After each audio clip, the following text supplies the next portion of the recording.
ಬೇಕಾದರೆ ಯಾವುದಾದ್ರೂ ತನಿಖಾ ಸಂಸ್ಥೆಗಳು ಈ ಲಕ್ಷ್ಮೀನಾರಾಯಣನ ಫೋನನ್ನು ಏನಾದರೂ ಸೀಜ್ ಮಾಡಿ ಫೋನ್ನ ರಿಟ್ರೀವ್ ಮಾಡಿದರೆ ಗೊತ್ತಾಗುತ್ತೆ ಇವನು ಯಾವ್ಯಾವ ಆಫೀಸರ್ಗೆ ಎಷ್ಟು ಕಾಲ್ ಮಾಡ್ತಾನೆ, ಯಾವ್ಯಾವ ಸಮಯದಲ್ಲಿ ಕಾಲ್ ಮಾಡ್ತಾನೆ, ರಾತ್ರಿ 12 ಗಂಟೆ 1 ಗಂಟೆವರೆಗೂ ಅಧಿಕಾರಿಗಳಿಗೆ ಕಾಲ್ ಮಾಡಿ ಯಾವ ರೀತಿ ಟಾರ್ಚರ್ ಕೊಡ್ತಾನೆ ಅನ್ನೋಂಥದ್ದು ಗೊತ್ತಾಗುತ್ತೆ.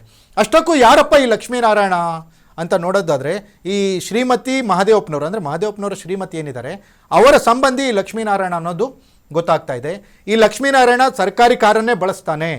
ಮೈಸೂರಿನ ಅವನ ಮನೆಯಿಂದ ಬೆಂಗಳೂರಿಗೆ ಬರಬೇಕಂದ್ರು, ಇಲಾಖೆಗೆ ಬರಬೇಕಂದ್ರು, ಅಥವಾ ಮಹದೇವಪ್ಪನವ್ರ ಕ್ವಾರ್ಟರ್ಸಲ್ಲೇ ಠಿಕಾಣಿ ಹೂಡ್ತಾನೆ ಈ ಲಕ್ಷ್ಮೀನಾರಾಯಣ. ಈತ ಇಲಾಖೆಯ ಕಾರನ್ನೇ ಬಳಸ್ತಾನೆ. ಈ ಇಲಾಖೆಗೂ ಲಕ್ಷ್ಮೀನಾರಾಯಣಗೂ ಏನೂ ಸಂಬಂಧ ಇಲ್ಲ. ಆದರೆ ಸಂಬಂಧ ಇರೋದು ಮಹದೇವಪ್ಪಗೂ ಮತ್ತು ಲಕ್ಷ್ಮೀನಾರಾಯಣನಿಗೂ.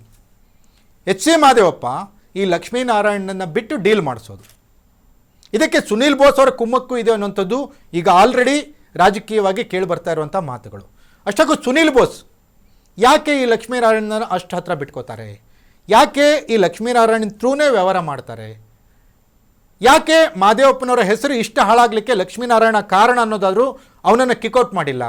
ಈ ಎಲ್ಲ ಪ್ರಶ್ನೆಗಳ ನಡುವೆಯೇ ಎಚ್ ಸಿ ಮಹದೇವಪ್ಪನವ್ರಿಗೆ ಈಗ ನುಂಗಲಾರದ ತುತ್ತು ಅನ್ನೋ ಥರ ಎಚ್ ಸಿ ಮಹದೇವಪ್ಪ ಅವ್ರನ್ನ ಕಾಂಗ್ರೆಸ್ನಿಂದಲೇ ಕಿಕ್ಔಟ್ ಮಾಡಿ ಯಾಕೆ ಕಟ್ಕೊಂಡಿದ್ದಾರೆ ಅನ್ನೋಂಥ ಮಾತನ್ನು ಹೈಕಮಾಂಡ್ ಸಿದ್ದರಾಮಯ್ಯನವರ ಆದಿಯಾಗಿ ಕೇಳಿದೆಯಂತೆ.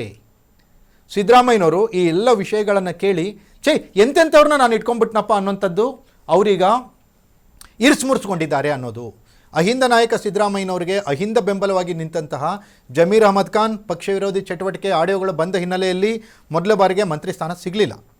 ಹಾಗೆ ಸತೀಶ್ ಜಾರಕಿಹೊಳಿ ಕೂಡ ಇಲ್ಲಿ ಸಿದ್ದರಾಮಯ್ಯನವರಿಗೆ ನಂಬಿಕೆ ದ್ರೋಹ ಮಾಡಿದರು ಅನ್ನೋಂಥ ವರದಿಗಳು ಬಂದಂಥ ಹಿನ್ನೆಲೆಯಲ್ಲಿ ಈ H C Mahadevappa show up minister, ಕರ್ನಾಟಕದ ದಂಡಪಿಂಡ ಮಿನಿಸ್ಟರ್ ಅಂತ, ಮಾಜಿ ಮಿನಿಸ್ಟರ್ ಅಂತ ಯಾರಾದರೂ ಇದ್ದರೆ ಇವರೇ ಅನ್ನೋ ಥರ ಇವರು ಇಲಾಖೆಯ ಜನರೇ ಮಾತಾಡ್ಕೊಳ್ತಾರೆ, ಇಲಾಖೆಯ ನೌಕರರು ಮಾತಾಡ್ಕೊಳ್ತಾರೆ. ಅವರವರ ಹಗರಣಗಳ ವ್ಯಾಪ್ತಿಯನ್ನು ನೋಡಿಬಿಟ್ರೆ ನೀವು ಸಮಾಜ ಕಲ್ಯಾಣ ಇಲಾಖೆಯಲ್ಲಿ ಅದೆಲ್ಲ ಹಣ ಎಲ್ಲೋಗ್ತಾ ಇದೆ?